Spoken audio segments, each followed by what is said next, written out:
तर नमस्कार मित्रांनो, आज पावसाने उघडीप दिल्यामुळे आपण आलो होतो भात रानात. गवताने त्याचे साम्राज्य पसरल्यामुळे त्याच्यावर तत्कालीन काहीतरी उपाय करणे आवश्यक होते.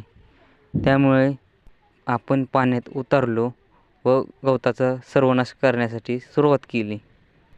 गवताचा सर्वनाश करताना अचानक आठवलं की आज तर आपला बाजार आहे. म्हणून वावराला टाटा बाय बाय करून आपण निघालो घराकडे. घराकडे जाताना पावसानेही जोरदार आगमन केले. तिथून आपण घरी आलो, कपडे चेंज केले व निघालो बाजाराला. आधी आपण आलो आंबळ्याच्या पुलावर.